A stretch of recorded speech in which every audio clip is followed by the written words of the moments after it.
Hello dear students, welcome to my YouTube channel New Foundation Classes. Today we have to go through the topic atoms and molecule of class 9th. ठीक है, तो हम लोग class 9th का जो topic है atoms and molecule उस पर आज चर्चा करने वाले हैं. ठीक है, we have to discuss about atoms and molecules.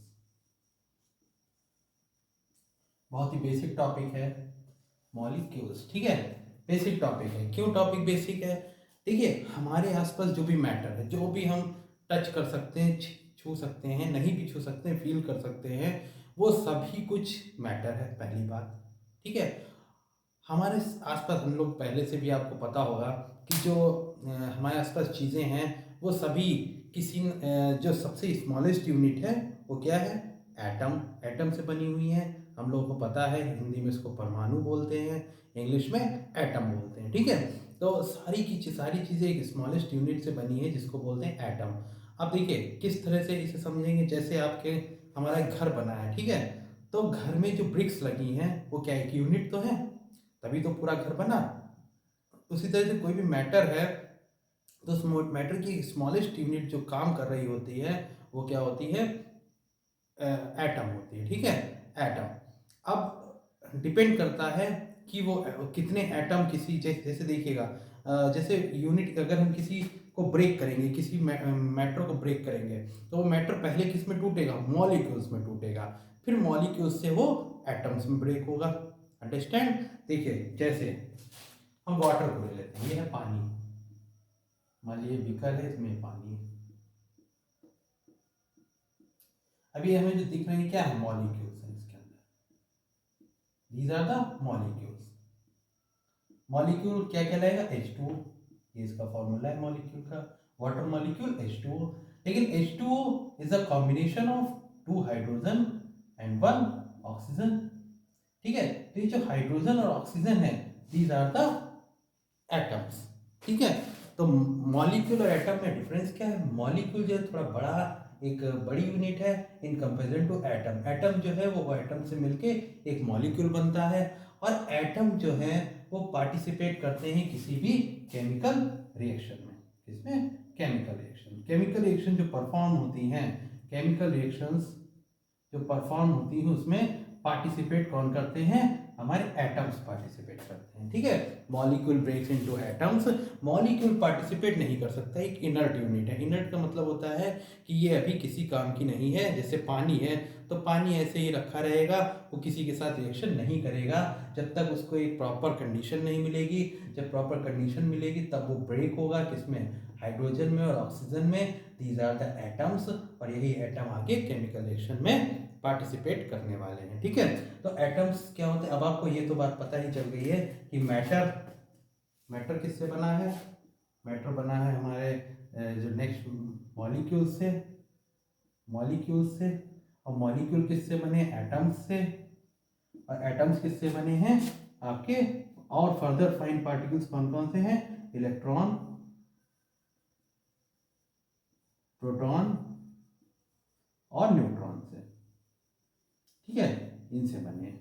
ठीक है, अब जाहिर सी बात है मैटर है, हमें पता है कि बेसिक बेसिक जो है वो तो 118 के आसपास ही एलिमेंट्स हैं. लेकिन हम अपने आसपास मैटर बहुत सारा देखते हैं. तो क्या होता है कि ये सारे जो एटम्स हैं, जैसे हमारा CO2 हो गया, जैसे कार्बन डाइऑक्साइड हो गया, तो कार्बन डाइऑक्साइड में देखिए कार्बन और 2 ऑक्सीजन मिल रहे हैं. ये दोनों ही एटम है, दोनों मिले तो क्या बना? CO2 का एक मॉलिक्यूल बना. तो मॉलिक्यूल क्या है? मॉलिक्यूल एक तरीके से एटम्स के कॉम्बिनेशन से बनने वाला है. एक इनर्ट पोजीशन है किसी भी चीज़ की, किसी भी मैटर की. और जब वो टूटेगा तो किसमें टूटेगा? एटम्स में टूटेगा. जब एटम में टूटेगा तो ऑब्वियसली ये एटम जो है कहीं ना कहीं रिएक्शन करेंगे, किसी न किसी और के साथ पार्टिसिपेट करेंगे और एक केमिकल रिएक्शन को परफॉर्म करने वाले हैं. ठीक है ना? मतलब फिर से समझ लो, मॉलिक्यूल परफॉर्म नहीं करेगा, एटम्स परफॉर्म करेंगे. मॉलिक्यूल को पहले एटम्स में टूटना पड़ेगा तब वो किसी केमिकल रिएक्शन में पार्टिसिपेट करेगा. ठीक है, एटम हमें पता है कि एक स्मॉलेस्ट यूनिट है किसी भी मैटर की. जिस तरह से हमारी बॉडी सेल्स से बनी है, smallest cell is the structural and functional unit of our life या आवर बॉडी. उसी तरह से जो एलिमेंट मतलब एटम्स हैं, they are the structural unit of matter. Is that clear? आगे बढ़ेंगे। अब बात आ गई यहाँ पे केमिकल रिएक्शंस की, ठीक है। तो केमिकल रिएक्शंस क्यों परफॉर्म करेगा, व्हाट इज द रीजन, ठीक है, और कैसे परफॉर्म करेगा, क्यों परफॉर्म जरूरी है केमिकल कॉम्बिनेशन होना, ठीक है। तो केमिकल कॉम्बिनेशन को, chemical reaction basically chemical combination है, कॉम्बिनेशन है, ठीक है, कॉम्बिनेशन। अब ये सब फाइंड करने के लिए दो साइंटिस्ट थे, लेवाइजर और प्राउस्ट। इन लोगों ने, बेचारों ने बहुत ज़्यादा मेहनत की, कई वर्षों तक एक्सपेरिमेंट करते रहे और उन्होंने कुछ पॉइंट्स बताए, जिन पॉइंट्स को आधार माना गया, बेस माना गया कि इन्हीं पॉइंट्स को फुलफिल, मतलब ये इन्हीं लॉज को फुलफिल करने के लिए जो है केमिकल कॉम्बिनेशन जरूरी होता है। तो फर्स्ट लॉ क्या है, law of chemical combination, laws of chemical combination, ठीक है बच्चा। पहला है, फर्स्ट लॉ है लॉ ऑफ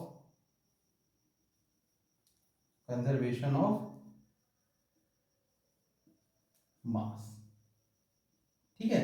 इसको एक दूसरा नाम भी कहा जाता है और law of mass action, law of mass action या law of conservation of mass. देखिए law of conservation of mass है क्या, देखिए अगर इसकी डेफिनेशन पूछी जाए तो ये होगी कि mass neither create not destroy, only one mass can be converted to another. यानी अगर हम सडनली चाहें कि कोई चीज ऐसे आ जाए, वो नहीं हो सकता।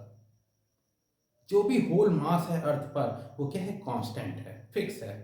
मतलब आप एक तरफ से मास को कम करते हैं तब दूसरी तरफ बढ़ता है। जैसे अगर हमारा वेट बढ़ रहा है तो हम क्या कर रहे हैं, खा रहे हैं, कुछ मास तो कम कर रहे हैं, मतलब कुछ तो अर्थ से कम हो रहा है, तब तो हमारा वेट बढ़ रहा है, राइट। आपने मान ली कार बनाई तो कार का कुछ वेट है, लेकिन वो कार बनी जिससे वो वेट कंज्यूम भी तो हुआ, ठीक है। तो मतलब बिल्कुल फिक्स है मास। जैसे मास ऑफ, आपने एक लॉ सुना होगा, law of conservation of energy, ठीक है। Energy can not be destroyed, neither destroy nor create, only one kind of energy can B convert into another kind of energy. वैसे ही मास का है, ठीक है। ये आप एक बार समझ लीजिए, मास और एनर्जी कंजर्व, इसको कहते हैं, देखिए ये इक्वेशन होती है, इसको समझिए, mc square is equal to mc square, milestone equation, ठीक है। इसको ये आइंस्टाइन इक्वेशन भी कहा जाता है, आपने बहुत बार नाम सुना होगा आइंस्टाइन इक्वेशन, आइंस्टाइन का नाम सुना ही होगा। यही है mass energy equation, mass energy equation, ठीक है। कि मतलब whole mass can be converted into energy and energy can be converted into mass, लेकिन थ्रू आउट अगर देखें तो मास होगा या एनर्जी हुई, पूरी की पूरी फिक्स है, कंजर्व है, neither can create not destroy, only one kind of mass can be converted to another form. जैसे फिर और एग्जांपल ले लीजिए, कुछ भी ले लीजिए, जैसे एक बच्चे ने जन्म लिया तो क्या हुआ, वो एक मास है, मास, ठीक है। लेकिन क्या होगा, वो डेली कुछ ना कुछ फूड खाएगा तो क्या करेगा, मास कुछ कम करेगा तो उसका मास बढ़ेगा, ठीक है ना। मतलब कोई चीज कंज्यूम होगी तभी कोई चीज जनरेट होगी, या एनर्जी कहीं से रिड्यूस होगी तो कहीं पे जनरेट होगी, लेकिन अगर होल मास को ऐड करेंगे तो क्या होगा, फिक्स होगा हमेशा। तो यही है लॉ कंजर्वेशन ऑफ मास का। इसका अगर हम लोग केमिकली देखें तो केमिकली मतलब ये हुआ कि जैसे मान लीजिए ए है और बी है, ये reactants, these are called reactants. क्या कहलाते हैं बच्चा, रिएक्टेंट्स। ऊपर इरेज करते हैं तब बात बनेगी क्लियर।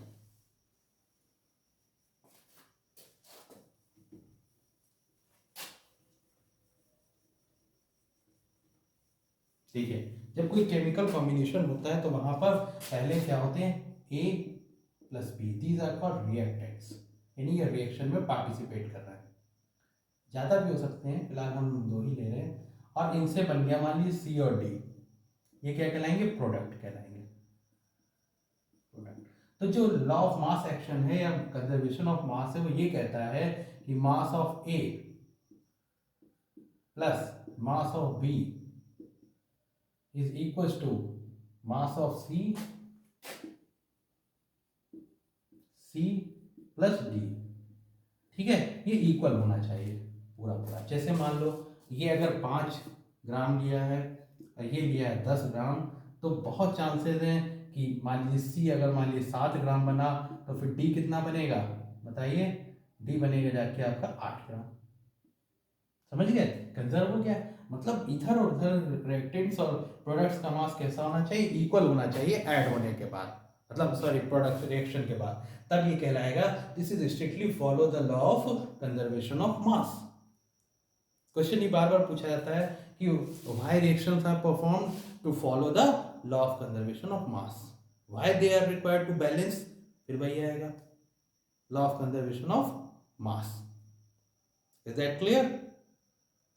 ठीक है, तो ऐसे हम समझेंगे। ठीक है, अब हम लोग नेक्स्ट लॉ को पढ़ेंगे।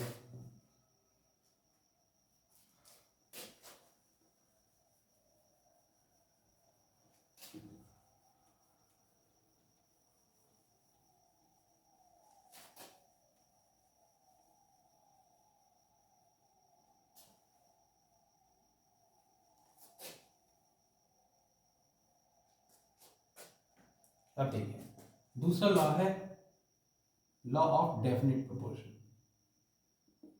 डेफिनिट प्रोपोर्शन, ठीक है, इसको दो कंटेक्स्ट में समझेंगे। देखिए लॉ ऑफ डेफिनिट प्रोपोर्शन का मतलब ये है कि कोई भी दो एटम जब मिलेंगे आपस में, सॉरी सॉरी सॉरी, तो they are combined in a definite proportion. कैसे? By mass and by combination. कैसे देखिएगा, जैसे अगर हम सोचें कि क्या H2 और O2 क्या पानी वाटर बनेगा, नेवर। क्या HO2 वाटर बनेगा, नेवर। ये एक फिक्स है कि दो मिलेंगे वाटर के और एक मिलेगा ऑक्सीजन का, तभी ये क्या होगा, तब ये बनेगा वाटर मॉलिक्यूल, राइट। ये फिक्स है, ये फिक्स है हर हाल में, यानी ये जो है। और दूसरी बात, ये जो कॉम्बिनेशन होगा ये हमेशा किस में होगा, होल नंबर्स में होगा। कैसे होगा बच्चा, होल नंबर्स में। ये नहीं हो सकता 2.5H हो गया, मतलब आपने कहीं देखा है कि कोई कोई बना हुआ है जैसे A2.5O, नहीं ना, हमेशा होल नंबर में होगा। दूसरा बाई मास, उनका रेशियो क्या होगा, फिक्स होगा हमेशा। कहीं से भी आप पानी का कोई भी सोर्स ले लें लेकिन आपको हमेशा मिलेगा यही। इंटरनेशनली आप दुनिया में या कहीं अगर कहीं किसी और प्लेनेट पे भी कभी पानी मिला तो उसका जो कॉम्बिनेशन होगा वो यही होगा यूनिवर्सली। बात समझ में कितना, मतलब आप लॉ देखिए गॉड का बनाया हुआ किस तरह से कि सब कुछ। हालांकि साइंस वाले गॉड के अस्तित्व को मानते नहीं साइंटिस्ट, लेकिन गॉड फिर भी है कहीं ना कहीं। अंत में जब साइंस फेल हो जाती है तो क्या कहते हैं कि भाई ऊपर वाले का ही सहारा है अब तो, है ना। तो H2O है ना, ये हो गया होल नंबर्स में पाया जाएगा। अच्छा आप रेशियो की बात कर लें, देखिए बाई मास, जैसे हाइड्रोजन है तो हाइड्रोजन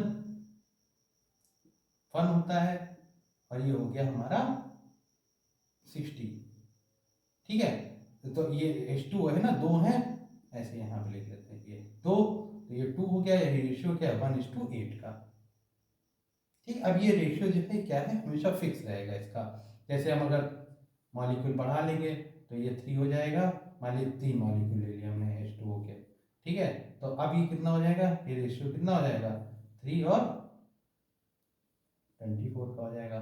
तो फिर कट के वही बनेगा जाके, मतलब ये जो रेशियो है हमेशा क्या रहेगा, फिक्स रहने वाला है। जैसे कार्बन डाइऑक्साइड, ठीक है, तो कार्बन का कितना होता है 12 और इसका कितना हो गया 32, काटिए कितने से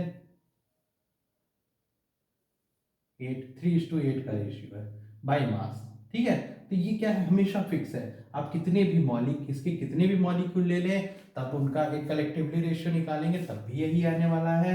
और अगर आप किसी भी अलग अलग सोर्सेज से H2O लेके आए, मतलब CO2 लेके आएंगे, फिर भी आपका रेशियो हमेशा यही आने वाला है, ठीक है। तो ये हो गया आपका लॉ ऑफ इनडेफिनिट क्या है, डेफिनेट रेशियो, हाँ, लॉ ऑफ डेफिनेट प्रोपोर्शन, ठीक है। ये सेकंड लॉ हो गया। अभी हम लोग आगे करेंगे तो इसे क्लियरली और समझ में आएगा आपको। फिलहाल ये समझ, इतना समझ में आ ही गया होगा कि हमेशा जो कॉम्बिनेशन होता है दो एलिमेंट्स का, यानी दो एटम का, बाई मास वो भी फिक्स है, और बाई रेशियो मतलब उनकी जो क्वांटिटी के हिसाब से जो कॉम्बिनेशन है वो भी फिक्स ही रहता है, उसमें कोई परिवर्तन नहीं। CO2 है तो it remains always CO2, it never be C2O, तभी का कभी नहीं बन सकता, ऐसा कोई कॉम्बिनेशन नहीं बन सकता। और कोई भी मतलब हम other than CO2 carbon dioxide के लिए बनाना चाहे तो नहीं बनेगा, और यही इसका ये लॉ है डेफिनेट प्रोपोर्शन का। ठीक है, अब हम लोग बात करेंगे किसी चीज को एक्सप्लेन करते हुए जॉन डाल्टन ने थ्योरी दी जिसे बोला डाल्टन्स थ्योरी, एटॉमिक थ्योरी जिसे बोलते हैं, डाल्टन्स एटॉमिक थ्योरी, उसको पढ़ेंगे। देखिए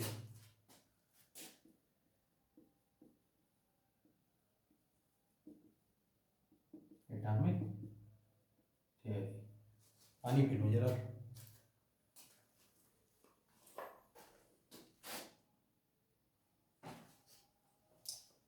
जी, डाल्टन्स एटॉमिक थ्योरी। देखिए एटॉमिक थ्योरी से मतलब ये है कि उन्होंने एटम से रिलेटेड कुछ बातें बताई, ठीक है, जो बहुत ही इंपॉर्टेंट है और आपको 1 बाय 1 याद भी रखना है।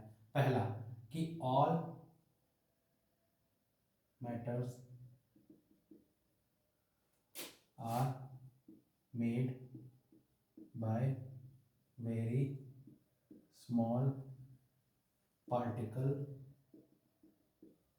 Called as atoms. पहला तो उन्होंने यही बताया कि जो भी मैटर हमारे आसपास है वो एटम्स से बना हुआ है।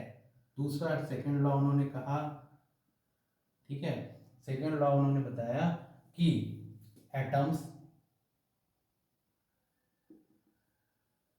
आर इंडिविजुअल,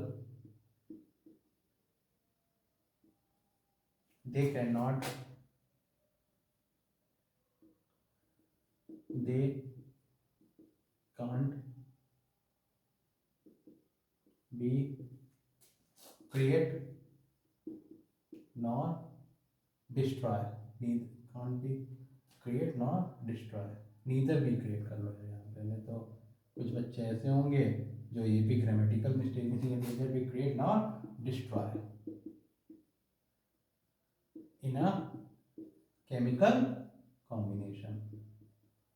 अरे भाई सो नहीं यार, तुम लोग सो जाओगे क्या? सो जाओगे मतलब मुझे लग रहा है लाइव चल रहा है। अरे भैया पता कितना बज रहा है? 2, ये देखिए 2 AM, केमिकल कॉम्बिनेशन, ठीक है। थर्ड, थर्ड वे कहते हैं कि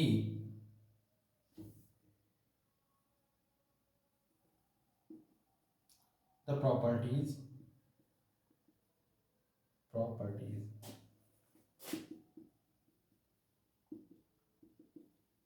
of given atom of an element is same या सिमिलर, ठीक है। फोर्थ है डिफरेंट, देखो ये वाला सेकंड वाला जो है ये किससे रिलेट कर रहा है? लॉ ऑफ बताओ भाई, law of conservation of mass, है ना, सेकंड वाला ये। And the properties of another atom are different, मतलब अदर एटम्स का जो है डिफरेंट होगा, जबकि एक गिवन एटम है तो उसके मतलब एक एलिमेंट है उसके जितने भी एटम होंगे वो सब एक जैसी प्रॉपर्टी रखते होंगे। जैसे मान लीजिए ऑक्सीजन है तो ऑक्सीजन के कहीं भी से भी आप एटम एक उठा लें उनकी प्रॉपर्टी कैसी होगी? सेम ही होगी बच्चा, ठीक है। जबकि अगर हम अलग अलग उठाएंगे जैसे कार्बन और ऑक्सीजन ले लिया तो उनकी प्रॉपर्टी अलग अलग होगी, डिफरेंट होगी, वेरी सिंपल, ठीक है। फिफ्थ,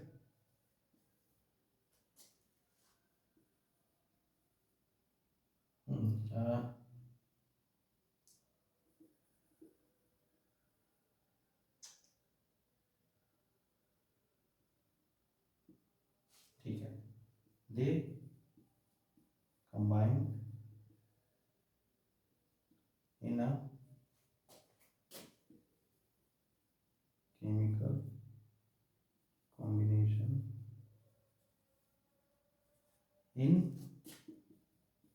फिक्स्ड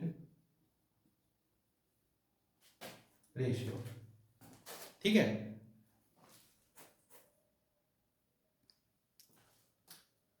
ठीक है।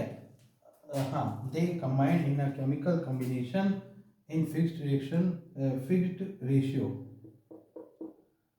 ठीक है, एक फिक्स्ड रेशियो में होंगे and in a whole number.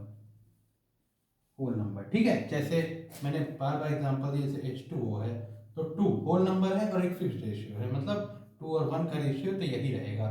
CO2 है तो फिक्स्ड रेशियो, होल नंबर तो है ही, साथ में क्या फिक्स्ड रेशियो है किसका, 1:2 का। ठीक है ना। अब ये जो काइंड्स है, kinds and kinds of atoms in a compound is fix.